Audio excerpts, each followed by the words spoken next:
আমি আরাধিয়া বলছি। বন্ধুরা, কেমন আছো সবাই? আশা করছি সকলে ভালো আছো। আজকে তোমাদের জন্য নিয়ে এলাম আরও একটি নতুন গল্প। আশা করছি তোমাদের দাঁড়িয়ে যাবে, তাই ভিডিওটা শুরু থেকে শেষ পর্যন্ত দেখো। সুজয় ইঞ্জিনিয়ারিং এর ছাত্র, বয়স 24 বছর। উড়িষ্যাতে 4 বছর হোস্টেলে থেকে ইঞ্জিনিয়ারিং পড়ে একটা সরকারি চাকরি করছে। গত বছরই চাকরি পেয়েছে আর এবছর কলকাতায় ট্রান্সফার হয়েছে। মাঝে মাঝে বাড়ি আসতো এবং 4-5 দিন থেকে আবার ফিরে যেত। বাড়িতে সুজয়ের মা মালা দেবী থাকে। বছর 2 আগে সুজয়ের বাবা মারা গেছে ক্যান্সারে। সুজয়ের পারিবারিক আয় ভালো নয়। সুজয়ের বাবা একটা সরকারি চাকরি করত। বাবা মারা যাওয়ার পরে সরকার থেকে কিছু টাকা পয়সা পেয়েছিল, যেটা দিয়ে সুজয়ের পড়াশোনা আর ওর মায়ের সংসার কোনোভাবে চলে যাচ্ছে। মালা দেবীর বয়স 42 বছর এবং খুব সুন্দর দেখতে, এবং এই বয়সেও নিজের যৌবন ধরে রেখেছে। মালা দেবী স্বামী মারা যাওয়ার পরে একাই থাকত আর মনে মনে ভাবত ছেলের কলকাতায় ট্রান্সফার হওয়ার পরে ছেলের একটা বিয়ে দিয়ে ছেলে বউকে নিয়ে সুখে শান্তিতে থাকবে। মালার এক বান্ধবী সুতপা মালার বাড়ির কিছু দূরেই থাকে। সুতপার স্বামী মিলিটারিতে কাজ করাকালীন মারা যায়। সুতপার একটাই মেয়ে সোমা। সুতপার বয়স 40 বছর আর মেয়ে সোমার বয়স 21 বছর, কলেজে পড়ছে। সুতপার আর্থিক অবস্থা অনেক ভালো, নিজেদের 2 তলা বাড়ি আছে। সুতপা মালাকে বলেছে যে সুজয়ের সাথে সোমার বিয়ে দিতে, কারণ সুজয়কে খুব পছন্দ সুতপার। সুজয়রা ভাড়া বাড়িতে থাকত। একটাই ঘর, রান্নাঘর আর বাথরুম। যেহেতু মালা স্বামী মারা যাওয়ার পরে একাই থাকত, তাই কোনো অসুবিধে হয়নি, কিন্তু এবার সুজয় ফিরে এলে একটা ঘরে কিভাবে চলবে সেটাই মালা চিন্তা করছিল। তাই একদিন মালা সুতপাকে এই কথাগুলো বলল। সুতপা সব শুনে বলল, মালা, তোকে তো আমি বলেছি সুজয় কলকাতায় ট্রান্সফার হয়ে এলে এক শুভক্ষণ দেখে সুজয় আর সোমার বিয়েটা দিয়ে দেব, আর আমরা সবাই মিলে এই বাড়িতেই থাকব। এত বড় বাড়িতে শুধু আমরা 2 মা মেয়ে থাকি, তোরাও এখানে চলে এলে সবাই মিলে আনন্দ করে থাকা যাবে। মালা সুতপার কথা শুনে আনন্দে বলল, আমি ছেলে এলে ওর সাথে কথা বলে তোকে জানাবো। কিছুদিনের মধ্যে সুজয় ফোন করে জানালো যে শুক্রবার সে বাড়ি আসছে। প্রায় 8 মাস পরে সুজয় বাড়ি ফিরছে বলে সেদিন মালা ভালো ভালো রান্না করে রেখেছিল। তারপর স্নান করে একটা ভালো শাড়ি পরে ছেলের জন্য অধীর আগ্রহে অপেক্ষা করছিল। প্রায় 12টা নাগাদ সুজয় বাড়ির সামনে এসে দরজায় কড়া নাড়ল। মালা দরজা খুলে দেখল 4-5টা ব্যাগ হাতে আর কাঁধে নিয়ে সুজয় হাসি মুখে দাঁড়িয়ে আছে। ঘরে এসে ব্যাগগুলো নামিয়েই মাকে ধরল সুজয়। মালা ও সুজয়কে ধরে থাকল কিছুক্ষণ। তারপর ছেলের হাত থেকে নিজেকে ছাড়িয়ে মালা বলল, অনেক বেলা হয়ে গেছে সুজয়, যা স্নান করে নিয়ে আগে খেয়ে নে, তারপর না হয় ব্যাগগুলো থেকে সব বার করবি আর গল্প করা যাবে। সুজয় বলল, ঠিক বলেছ মা, খিদেতে পেট জ্বলছে, আমি তাড়াতাড়ি স্নান করে আসছি, তুমি খাবার বারো। এই বলে সুজয় বাথরুমে চলে গেল। ভেতরে দেখল ওর মা ওর জন্য একটা হাফ প্যান্ট আর তোয়ালে রেখে দিয়েছে। তাই দেরি না করে ভালো করে স্নান করে সুজয় হাফ প্যান্ট পরে খালি গায়ে বাইরে এসে দেখল মা খাবার বেডে মেঝেতে বসে আছে। সুজয় মায়ের উল্টো দিকে বসে খেতে শুরু করল। খেতে খেতে মাকে দেখছিল সুজয় আর মনে মনে ভাবল যে মাকে আগের থেকে যেন আরও সুন্দরী লাগছে। মালা সেটা দেখে জিজ্ঞেস করল, কি এত দেখছিস সুজয়? সুজয়, তোমায় দেখছি মা, তোমায় এই শাড়িতে খুব সুন্দর লাগছে। এটা কি নতুন শাড়ি? মালা, না রে, এটা পুরনো শাড়ি, তবে খুব কম পরেছি বলে এটা নতুনের মতো লাগছে। সুজয়, মা, চাকরি তো আমি পেয়ে গেছি, এবার আর তোমার কোনো দুঃখ রাখব না। মালা হেসে বলল, সে আমি জানি সুজয়, আমি এখন অনেক নিশ্চিন্ত যে তুই এবার আমাদের দুজনের সংসার চালাতে পারবি। এই শুনে সুজয় হেসে বলল, সে আর বলতে, আমার সুন্দরী মাকে আমি এবার থেকে সুখে রাখব। সুজয়ের কথা শুনে মালা ও হেসে উঠল। এইভাবে কথা বলতে বলতে দুজনে খাওয়া শেষ করল। মালা থালা বাসন নিয়ে রান্নাঘরে ধোয়ার জন্য চলে গেল। সুজয় হাত মুখ ধুয়ে ঘরে এসে ব্যাগ থেকে জিনিসপত্র বার করতে শুরু করল। একবার রান্নাঘরের দিকে তাকিয়ে ব্যাগ থেকে 2টা খারাপ বই তাড়াতাড়ি বের করে নিয়ে নিজের বইয়ের তাকে লুকিয়ে রাখল। কিছুক্ষণ পরে মালা ঘরে এসে বিছানায় বসল। মালা ছেলের সব জামা প্যান্ট একদিকে সরিয়ে রাখতে রাখতে বলল, তোর সব জামা তো পুরনো হয়ে গেছে, এবার কিছু নতুন কিনে নিস। সুজয়, ঠিক আছে মা, এ মাসের স্যালারি পেয়ে তোমার আর আমার জন্য নতুন ড্রেস কিনব গো। তারপর সুজয় সব জিনিস বিছানা থেকে সরিয়ে মালার মুখোমুখি বসে গল্প করতে শুরু করল। মালা, সুজয়, এখন তোর কিরকম লাগছে? পড়াশোনা করে চাকরি করছিস, এবার কলকাতায় ট্রান্সফার ও হয়ে গেল। সুজ, সেরকম কিছু না, কিন্তু এবার থেকে তোমার সাথে থাকতে পারবো, এই জন্য আমি খুব খুশি। কি এই বলে মায়ের কোলে মাথা রেখে শুয়ে পড়ল। মালা ছেলের কথা শুনে খুব খুশি হল আর সুজয়ের মাথায় হাত বুলিয়ে দিতে লাগল। সুজ শুয়ে শুয়ে মালাকে দেখছিল আর মনে মনে ভাবছিল মাকে সত্যি খুব সুন্দর দেখতে। এইভাবে কিছুক্ষণ থাকার পরে মালা হেসে বলল, সুজ, এবার সুতপার সাথে কথা বলতে হবে তোর বিয়ের জন্য। সুজ তখন মায়ের কোল থেকে মাথা সরিয়ে উঠে বসে বসে দুই কাঁধে দু হাত রেখে বলল, না মা, এখন নয়। এখন শুধু আমার সুন্দরী মাকে সুখী করার সময়, বউকে নয় গে। মালা হেসে বলল, আমি তো ভালোই আছি, এবার তোর একটা বউ এসে গেলে আমার অসুবিধা হবে আর তোর অসুবিধা হবে। সুজ নিজের মুখটা মালার মুখের কাছে এনে বলল, আমাদের কি সুবিধা হবে মা, বউ এলে? মালা, আমার একটা গল্প করার সাথী হবে আর তোর চির জীবনের সাথী হবে। আর সত্যি বলছি, সোমা খুব সুন্দরী আর ভালো মেয়ে, তোকে খুব সুখে রাখবে। সুজ একটা হামি দিয়ে বলল, আমি তোমায় সুখে রাখব, তাই তোমার আর কিছু লাগবে না। মালা সুজয়ের কথা শুনে একটু চমকে উঠে বলল, ঠিক আছে, এবার তুই একটু রেস্ট নিয়ে নে, আমি একটু বেরোচ্ছি, একেবারে বাজার করে ফিরব। এই বলে মালা উঠে দাঁড়িয়ে নিজের শাড়িটা ঠিক করতে লাগল। সুজ ও উঠে দাঁড়িয়ে মাকে দেখতে লাগল। কিছুক্ষণ পরে মালা বাড়ি থেকে বেরিয়ে যেতেই সুজয় দরজা বন্ধ করে ঘরে এসে নিজের আরেকটা ব্যাগ খুলে খুলে মায়ের একটা ছোট জামা দেখে বার করে সেটা নাক দিয়ে গন্ধ নিতে থাকল। সুজ হোস্টেল এ থাকাকালীন বন্ধুদের পাল্লায় পড়ে খারাপ বই পড়া শুরু করেছিল। সব সম্পর্কের মধ্যে মা ছেলে নিয়ে গুলো পড়তে বেশি ভালোবাসত। সেই জন্য ৮ মাস আগে যখন বাড়ি এসেছিল তখন মায়ের একটা ছোট জামা লুকিয়ে নিজের সাথে নিয়ে গিয়েছিল। তারপর থেকে হোস্টেলে সুজয় বই পড়তে পড়তে মায়ের ছোট জামাটা হাতে নিয়ে নিজেকে সান্ত্বনা দিত। যেহেতু খুব ক্লান্ত ছিল তাই মাকে চিন্তা করতে করতে কিছুক্ষণের জন্য ঘুমিয়ে পড়ল। তারপর কিছুক্ষণ পরে বাথরুম এ গিয়ে পেচ্ছাপ করতে গিয়ে দেখল বাথরুম এ মায়ের একটা ছোট কাপড় ঝোলানো আছে। মালা তাড়াহুড়ো সেটা সরিয়ে রাখতে ভুলে গিয়েছিল। সুজ পেচ্ছাপ করে সেটা নিজের নাকে শুকে বুঝল এটা মায়ের ব্যবহার করা। সেটা মালা ধুতে ভুলে গেছে। সুজ অনেকক্ষণ সেটা নাকে নিয়ে নিজের গন্ধ শুকতে লাগল। এবার নিজেকে আর কন্ট্রোল করতে না পেরে হাতের কাজে লেগে গেল। প্রায় ১৫-২০ মিনিট ধরে চলল সেই কাজ। তারপর সেটা যেখানে ছিল সেখানে রেখে নিজেকে পরিষ্কার করে ঘরে এলো। মনে মনে অপরাধ বোধ হচ্ছিল নিজের মাকে নিয়ে এরকম ভাবতে, কিন্তু ও এটা বুঝতে পারল আজ সব থেকে বেশি তৃপ্তি পেয়েছে। কিছুক্ষণ পরে সুজয়ের পাপবোধ আরও গাঢ় হল আর ভাবতে লাগল কিভাবে মাকে আরও কাছে পাওয়া যায়। এইসব ভাবতে ভাবতে সন্ধে হয়ে গেল আর ঠিক তখন দরজায় আওয়াজ হল। সুজ দরজা খুলে দেখল মালা দাঁড়িয়ে আছে দু হাতে দুটো বাজারের ব্যাগ নিয়ে। সুজ সঙ্গে সোজা মায়ের হাত থেকে ব্যাগ দুটো নিয়ে রান্নাঘরে রেখে এক গ্লাস জল নিয়ে মালাকে দিল। মালা বিছানায় বসে জলটা খেয়ে জিজ্ঞেস করল, সারা দুপুর আর বিকেল কি করলি সুজয়? একটু ঘুমিয়েছিলিস তো? সুজ, হ্যাঁ মা, অল্প ঘুমিয়েছিলাম গো। মালা, ভালো করেছিস, আমি একটু ফ্রেশ হয়ে তোকে চা করে দিচ্ছি, তোর জন্য কাটলেট ও এনেছি। এই বলে মালা তোয়ালে নিয়ে বাথরুম এ চলে গেল। সুজয় তখন মাকে সারপ্রাইজ দেবে বলে নিজেই রান্নাঘরে গিয়ে চা বানাতে শুরু করল আর বাজারের ব্যাগ থেকে সব কিছু রান্নাঘরে যথাস্থানে রেখে কাটলেট দুটো একটা ডিশ এ রাখল। বাথরুম এর ভেতর থেকে মায়ের স্নান করার শব্দ শুনতে শুনতে সুজয় চা বানাচ্ছিল। এদিকে স্নান করতে করতে মালা হঠাৎ দেখে তার ছোট কাপড়টা দড়িতে ঝুলছে, সঙ্গে সঙ্গে চমকে গেল আর মনে মনে ভাবল, সব কিছু ঠিক জায়গা রেখে আসল জিনিসটা তাই বাথরুম এ ফেলে গিয়েছিল। সুজয় যে কি ভেবেছে কে জানে। নিজেকেই কিছুক্ষণ বকা দিয়ে স্নান করে তোয়ালেটা দিয়ে নিজেকে জড়িয়ে মালা বাথরুম থেকে ঘরে এসে দেখল সুজয় একটা ট্রে এ 2 কাপ চা আর কাটলেট সাজিয়ে বসে আছে। মালা হেসে বলল, বাহ, একবার চা বানিয়ে মায়ের জন্য অপেক্ষা করছিস, খুব ভালো। বউকে তুই খুব সুখে রাখবি গু। সুজ, এখন তো মাকে সুখী করি, তারপর অন্য কেউ। মালা আলমারি থেকে একটা শাড়ি নিয়ে সুজয়কে বলল, আমি দরজাটা ভেজিয়ে দিয়ে রান্নাঘরে শাড়িটা পরে আসছি। সুজয় এগিয়ে গিয়ে মালার হাত ধরে বলল, তুমি এই ঘরে চেঞ্জ করে নাও, আমি রান্নাঘরে যাচ্ছি, তোমার হয়ে গেলে আমায় ডেকে নিও গিয়ে। এই বলে সুজয় ঘরের দরজাটা ভেজিয়ে দিয়ে বাইরে অপেক্ষা করতে লাগল। ছেলের ব্যবহারে মালা খুব খুশি হয়ে ঘরেই ড্রেস চেঞ্জ করতে লাগল।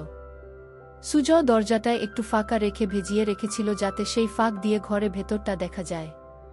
সুজয় দরজার ফাঁকে চোখ রাখতেই ভিতরের দৃশ্য দেখে হতভম্ব হয়ে গেল। এদিকে মালা ততক্ষণে শাড়িটা পরে নিয়ে সুজয়কে ডাকল ঘরের ভেতরে আসার জন্য। সুজয় মায়ের ডাক শুনে একটু চমকে গিয়ে ঘরে ভেতরে এলো এবং হঠাৎ খেয়াল করল ওটা শক্ত হয়ে দাঁড়িয়ে আছে। কোনো ক্রমে এক হাত দিয়ে সামাল দিয়ে বিছানায় বসল। মালা তখন আয়নার সামনে দাঁড়িয়ে চুল আঁচড়াচ্ছিল, তাই ছেলের দিকে খেয়াল করেনি। সুজয় মালাকে ডাকল, কুয়েসো মা, চা আর কাটলেট ঠান্ডা হয়ে যাবে, খেয়ে নাও আগে গু। মালা, ঠিক আছে চল খেয়ে নি গি, এই বলে বিছানায় এসে সুজয়ের মুখোমুখি বসল। দুজনে একসাথে কাটলেট আর চা খেতে লাগল। মালা, বাহ সুজয়, চাটা তো খুব ভালো বানিয়েছিস। সুজয়, তোমার ভালো লেগেছে মা? আমি হোস্টেলে মাঝে মাঝে নিজেই চা করে খেতাম। মালা হেসে উঠে সুজয়ের গালটা ধরে বলল, সত্যি ভালো হয়েছে, আমার ছেলে এখন নিজের খেয়াল নিজে রাখতে পারবে। সুজয় ও তখন মায়ের গালটা ধরে বলল, কি তোমার ওসব খেয়াল রাখবে তোমার ছেলে গু? দুজনেই একসাথে হেসে উঠল। মালা, আচ্ছা সুজয়, তোর চাকরি শুরু কবে থেকে? সুজয়, আজ 25 তারিখ, পরের মাসের 10 তারিখে অফিস জয়েন করতে হবে। মালা, একটা কথা বলার ছিল। সুজয়, কি কথা মা, বলো। মালা, সুতপাকে তোর মনে আছে? সুজয়, সুতপা মাসি কেন মনে রাখবো না মা, আমায় এত ভালোবাসে। মালা, সেটা জানি, তোকে ভালোবাসে বলেই একটা প্রস্তাব রেখেছে গি। সুজয়, কি প্রস্তাব? মালা, সুতপা তোর সাথে সোমার বিয়ে দিতে চায়। সুজয় লজ্জা পেয়ে বলল, এখন আমি বিয়ে করব না গি। মালা, সুতপা বলেছে সোমার সাথে তোর বিয়ে হবার পরে আমরা সবাই ওর বাড়িতে থাকব। আমি বলেছি যে সুজয়ের সাথে কথা বলে জানাবো। তুই কি বলিস এ ব্যাপারে? সুজয়, বিয়ের ব্যাপারটায় আমায় একটু সময় দাও। মালা, বুঝলাম ছেলের লজ্জা করছে, ঠিক আছে তুই সময় নিয়ে চিন্তা করে আমায় জানাস। কিন্তু আমাদের ঘরটা খুব ছোট দুজনের জন্য। আগে তুই ছোট ছিলিস তাই কোনোমতে চলে যেত, কিন্তু এখন তুই বড় হয়ে গেছিস। সুজয়, এমন কিছু ছোট নয় আমাদের ঘর, আমাদের দুজনের জন্য যথেষ্ট। মালা, কিন্তু তোর অসুবিধে হবে, আমি যখন কাপড় চেঞ্জ করব তখন তোকে বাইরে অপেক্ষা করতে হবে, এছাড়াও এই একটা বিছানায় দুজনের হবে না গু। সুজয় মালার কথা শুনে মনে মনে বলল, আমি তো চাই তুমি ঘরে কাপড় ছাড়বে আর আমি দরজার ফাঁক দিয়ে তোমার দেখব। মালা সুজয়ের দিকে তাকিয়ে বলল, কি ভাবছিস এত? কি করবি সেটা তো বল। সুজয় সঙ্গে সঙ্গে বলল, না কিছু ভাবছিলাম না, তবে এখন ওখানে যাব না, কিছুদিন চাকরি করে স্যালারি জমিয়ে তারপর না হয় যাওয়া যেতে পারে গু। মালা, ঠিক আছে, তোর যেটা ভালো মনে হয় সেটাই হবে। ঠিক আছে তুই টিভি দেখ, আমি রাতের রান্নাটা করে নিই গি। এই বলে মালা চায়ের ট্রেটা নিয়ে রান্নাঘরে চলে গেল। সুজয় টিভি দেখতে লাগলো, কিন্তু ভালো লাগছিল না। তাই সুজয় রান্নাঘরে গিয়ে দেখল মা এক মনে গুন গুন করে গান গাইতে গাইতে রান্না করছিল। সুজয় মাকে ধরে একটা হামি দিয়ে জিজ্ঞেস করল, মা আজ কি রান্না করছো? মালা চমকে উঠে হালকা হেসে বলল, আজ ডিমের ঝোল, ভাত আর আলু পোস্ত। সুজয় মায়ের কানে কানে বলল, তোমার হাতের রান্নার কোনো জবাব নেই মা গু। মালা নিজেকে কে ছাড়িয়ে নিয়ে বলল, এই দুষ্টু এখন ছাড় আমায়, না হলে রান্না করতে দেরি হয়ে যাবে। সুজয় আরও একটা হামি দিয়ে সরে দাঁড়ালো আর হেসে বলল, আমার মিষ্টি মায়ের হাতের রান্নায় আমার মন ভরে যায়। মালা হেসে বলল, এবার যা এখন থেকে, আমার রান্নাটা করতে দে গি। সুজয় তখন ঘরে চলে এসে আবার টিভি দেখতে লাগল। প্রায় 1 ঘন্টা পরে মালা এসে সুজয়ের পাশে বসল। মালা পুরো ঘেমে গেছে রান্না করতে করতে। সুজয় বলল, মা তুমি তো ঘেমে গেছ, শাড়িটা চেঞ্জ করে নাইটি পরে নাও। ছেলের কথা শুনে মালা বলল, আমি ভাবছিলাম তুই কি ভাববি তাই নাইটি পরছিলাম না। সুজয় অবাক হয়ে মালার দিকে তাকিয়ে বলল, আমি আবার কি ভাবব? যাও নাইটিটা নিয়ে এসে চেঞ্জ করে নাও, আমি রান্নাঘরে যাচ্ছি গু। মালা বলল, আমি বাথরুম এ চেঞ্জ করে নিচ্ছি, তুই টিভি দেখ গু। এই বলে মালা বাথরুম এ চলে গেল। সুজয় মনে মনে ভাবল, আরেকটা সুযোগ নষ্ট হলো মাকে ওভাবে দেখার। মালা বাথরুম এ গিয়ে নিজের গা ধুতে ধুতে রান্নাঘরে সুজয়ের ওইরকম ভাবে ধরার কথা ভাবতে লাগল। মনে মনে ভাবছিল, সুজয় কি তাহলে ইচ্ছে করে ওকে ধরে ওসব করছিল না, এটা হঠাৎ হয়েছিল। একটু চোখে চোখে সুজয়কে রাখতে হবে, কারণ এই বয়সটা খুব বাজে। এসব ভাবতে ভাবতে স্নান শেষ করে নাইটিটা পরে নিল। সুজয় না থাকলে মাঝে মাঝে মালা একসেট হয়ে রাতে শুতো, কিন্তু এখন সেটা আর হবে না। এমনিতে মালা খুব ওই স্বভাবের, আর স্বামী মারা যাওয়ার পরে সেটা আরও বেড়ে গেছে। কিছুক্ষণ পরে মালা বাথরুম থেকে বেরিয়ে এসে সুজয় এর সাথে বসে একসাথে টিভি দেখতে দেখতে এটা সেটা গল্প করতে লাগল। রাত প্রায় 10টা বাজে ঘড়িতে। এবার খাবার পালা, তাই মালা রান্নাঘরে গিয়ে খাবার বেড়ে নিয়ে এলো। সুজয় আর মালা দুজনে মেঝেতে বাবু হয়ে মুখোমুখি বসে খেতে শুরু করল। সুজয় খেতে খেতে মায়ের দিকে তাকাতেই দেখল মালা নিচু হয়ে যখন খাবার মুখে দিচ্ছিল তখন নাইটিটা নিচে নেমে যাচ্ছিল, আর সুজয় সেটা দেখছিল। কিন্তু হঠাৎ মালা সুজয়ের দিকে তাকিয়ে দেখতে পায় যে সুজয় ওর দিকে তাকিয়ে আছে। সঙ্গে সঙ্গে নাইটিটা একটু উপরে তুলে নিল আর তখন সুজয় আর মালার চোকাচুকি হল। সুজয় লজ্জায় মাথা নিচু করে ভাবতে লাগল কি ইসমা এবার বুঝতে পেরেছে, বকে না দেয় খু, কিন্তু মালা কিছুই বলল না, শুধু বলল খু খাবার এর দিকে মন দেয় কি। সুজয় হাফ ছেড়ে বাঁচল। এইভাবে দুজনের খাওয়া শেষ হল। তারপর মালা সব বাসন ধুয়ে ঘরে এসে মেঝেতে বিছানা করতে লাগল। সেটা দেখে সুজয় জিজ্ঞেস করল, খিমা তুমি কি নিচে শোবে? মালা, হ্যাঁ রে, বিছানায় দুজনের অসুবিধে হবে। সুজয় সঙ্গে সঙ্গে মালার হাত থেকে সব কিছু কেড়ে বিছানা রেখে বলল, কু এই খাটে আমাদের দুজনের ভালো মতো হয়ে যাবে, তাই তুমি চিন্তা করো না গি। মালা কিছু একটা বলতে যাচ্ছিল কিন্তু সুজয়ের জেদে মুখে আর কিছু বলল না। কিছুক্ষণ পরে লাইট অফ করে দুজনে শুয়ে পড়ল। সুজয় ক্লান্ত ছিল তাই কিছুক্ষণের মধ্যে ঘুমিয়ে পড়ল। মালা শুয়ে শুয়ে সারা দিনের কথা ভাবতে লাগল, বিশেষ করে রাতে ছেলে যেভাবে এক দৃষ্টিতে তার দিকে তাকিয়েছিল। ভাবতে ভাবতে একটু গরম হয়ে পড়ল। মনে মনে চিন্তা করল যে এবার থেকে সুজয়ের সব কিছু ভালো মতো লক্ষ্য করতে হবে। এইসব ভাবতে ভাবতে মালা ঘুমিয়ে পড়ল। চিরকাল খুব সকাল সকাল ঘুম থেকে ওঠা মালার অভ্যাস। মালা ঘুম থেকে উঠে সুজয়ের দিকে তাকিয়ে দেখল সুজয় গভীর ঘুমে আচ্ছন্ন। একটু নিচের দিকে তাকাতে দেখল সুজয়ের হাফ প্যান্ট তাবু হয়ে গেছে। সেটা দেখে মালা মনে মনে ভাবল ছেলে এমন কিছু স্বপ্ন দেখছে যাতে তাবু হয়ে গেছে। তারপর নিজের মনে হাসতে হাসতে বাথরুম এ চলে গেল। তারপর রান্না করে নিজে স্নান করে শাড়ি পরে চায়ের কাপ হাতে নিয়ে সুজয়কে ডাকল। সুজয় ঘুম থেকে উঠে দেখল মা চায়ের কাপ হাতে দাঁড়িয়ে আছে একটা সুন্দর শাড়ি পরে। সুজয়, টা বাজে মা? এত সকালে তোমার স্নান হয়ে গেছে গি? মালা, 10টা বাজছে, আমায় একটু সুতপার সাথে বেরোতে হবে। তোর জন্য রান্না করা আছে, দুপুরে স্নান করে খেয়ে নিস, সন্ধে বেলায় আবার দেখা হবে। সুজয়, ঠিক আছে মা, তুমি চিন্তা করো না, কাল তো রবিবার। মালা, কেন কোথাও বেরোবি নাকি গু? সুজয় মালার হাত থেকে কাপটা নিয়ে টেবিলে রেখে মালাকে ধরে একটা পাপ্পা দিয়ে বলল, কু দেখি কি প্ল্যান করা যায়। মালা নিজেকে ছাড়াবার চেষ্টা করে বলল, আবার দুষ্টুমি হচ্ছে, আমার শাড়ি নষ্ট হয়ে যাবে, এখন ছাড় আমায়, পড়ে ধরার অনেক সময় পাবি। সুজয়, তোমায় ছাড়তে ইচ্ছে করছে না মা গি। এই বলে আবার সুজয় মায়ের কোমলতা অনুভব করতে থাকে। মালার ভালো লাগছিল কিন্তু ওর দেরি হয়ে যাবে, তাই জোরে করে সুজয়কে সরিয়ে দিয়ে বলল, আমি এবার আসি, বুঝলি, না হলে দেরি হয়ে যাবে, তুই সময়মতো খেয়ে নিস। সুজয়, ঠিক আছে মা, তুমি একদম চিন্তা করো না, সাবধানে যেও। এরপরে মালা নিজের শাড়িটা ঠিক করে সুজয়ের দিকে একটা হাসি দিয়ে ঘরে থেকে বেরিয়ে গেল। আর সুজয় দরজা বন্ধ করে ঘরে এসে চা খেতে খেতে চিন্তা করল কি করবে সারাদিন। কিছুক্ষণ বসার পরে আলমারিটা খুলে মায়ের ছোট কাপড়গুলো বের করে বিছানা রাখল। দেখল সেগুলো অনেক পুরনো হয়ে গেছে।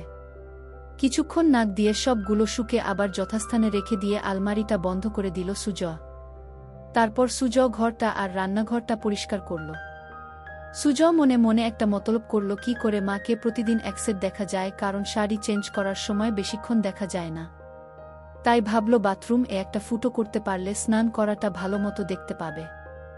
একটা হাতুড়ি আর পেরেক নিয়ে বাথরুমের দরজায় সুজয় একটা ফুটো করে দিয়ে দেখল যে ফুটোটা একদম সঠিক জায়গায় হয়েছে, যেখান থেকে ভিতরের দৃশ্য স্পষ্ট দেখা যাবে। তারপর স্নান করে খেয়ে নিয়ে একটু ঘুমোতে গেল সুজয়। ঘুম থেকে উঠে দেখল যে সন্ধে হয়ে গেছে আর মালার আসার সময় হয়ে গেছে। কিছুক্ষণের মধ্যে দরজায় আওয়াজ শুনে সুজয় দরজা খুলে দিয়ে দেখল মালা এসেছে। ভেতরে এসে মালা বলল, সুজয়, দুপুরে খেয়েছিলিস তো? সুজয়, হ্যাঁ মা, খেয়েছিলাম। তোমার দিনটা কেমন কাটল? মালা বিছানায় বসে ফ্যানের হাওয়া খেতে খেতে হেসে বলল, আমার আবার দিন কেমন কাটবে, যেরকম কাটার সেরকম কেটেছে। সুজয়, তুমি যাও বাথরুম এ ফ্রেশ হয়ে এসো, আমি চা বানাচ্ছি গু। মালা সেটা শুনে বাথরুম এ চলে গেল আর সুজয় ও রান্নাঘরে চলে গেল। মালা বাথরুম এর দরজা বন্ধ করতেই সুজয় দরজার ফুটো চোখ রাখল। সুজয় হা করে শুধু দেখতে লাগল নিজের মাকে আর এক হাত দিয়ে হাতের কাজে মনোযোগ দিল। এদিকে গ্যাসে জল গরম হয়ে ফুটছে, তাই তাড়াতাড়ি চা বানানোতে মন দিল। কিন্তু কিছুতেই নিজের মন থেকে মায়ের ওই রূপটা মুছতে পারল না। কিছুক্ষণ পরে সুজয়ের চা বানানো শেষ হল। এদিকে মালার স্নান হয়ে গেছে আর মালা বাইরে এলো। ঘরে গিয়ে মালা চুল আঁচড়াতে লাগলো আর সুজয় চা নিয়ে এসে বিছানায় বসে মালাকে দেখছিল। মালা আয়নায় সেটা দেখে সুজয়কে জিজ্ঞেস করল, সারাদিন কি কি করলি? সুজয়, ঘর রান্নাঘর পরিষ্কার করলাম, আর মনে মনে বলল বাথরুম এর দরজায় একটা ফুটো করলাম তোমায় দেখব বলে। মালা চায়ের কাপটা হাতে নিয়ে রান্নাঘরে গিয়ে দেখল ছেলে সব ভালোভাবে পরিষ্কার করেছে, আর তারপর ঘরে এসে এদিক ওদিক দেখে বলল, বাবা তুই তো সব পরিষ্কার করে দিয়েছিস, আমার লক্ষ্মী ছেলে।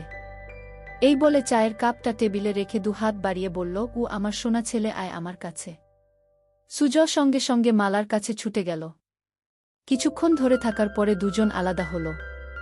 তারপর মালা রান্নাঘরে চলে গেল রান্না করতে, আর সুজয় টিভি দেখতে লাগল। কিছুক্ষণ পরে রান্না শেষ হলে দুজন একসাথে খেয়ে নিল। আজ সুজয় একইভাবে মালার দিকে তাকিয়ে গভীর খাজ দেখছিল, আর আজ মালা সেটা লক্ষ্য করল কিন্তু কিছু বলল না। এইভাবে খাওয়া শেষ করে মালা আর সুজয় বিছানায় শুতে এলো। দুজনে পাশাপাশি শুয়ে আছে। ঘরে নাইট বাল্বটা জ্বলছে।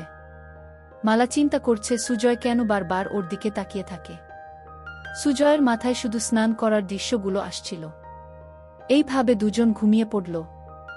মাঝরাতে সুজয় টয়লেট এগিয়ে ফিরে এসে নাইট বাল্বের আলো দেখল নাইটিটা উপরে উঠে গেছে। সুজয় আস্তে আস্তে মালার কাছে এসে মালাকে দেখতে লাগল। তারপর সুজয় মায়ের দিকে তাকিয়ে দেখল মা গভীর ঘুমে আচ্ছন্ন, তাই সাহস করে মায়ের কাছে এগিয়ে গিয়ে গেল। খুব ভালোই লাগছিল সুজয়ের। হাত দিতেই সঙ্গে সঙ্গে মালা একটু নড়ে উঠল। সেটা দেখেই ভয়ে সুজয় তাড়াতাড়ি হাত সরিয়ে নিয়ে বিছানায় শুয়ে পড়ল। মালা তখন পাশ ফিরে শুল। সুজয় আর কিছু না করে আস্তে আস্তে ঘুমিয়ে পড়ল। পরের দিন সকালে মালা ঘুম থেকে উঠে তাড়াতাড়ি নিজেকে ঠিক করে নিয়ে ছেলের দিকে তাকিয়ে দেখল ছেলে উপুড় হয়ে ঘুমে মগ্ন। তারপর বাথরুমে চলে গিয়ে নিজেকে ফ্রেশ করে মালা চা বানাতে লাগল। সুজয় উঠে ড্রেস চেঞ্জ করে চা খেয়ে বাজারে চলে গেল।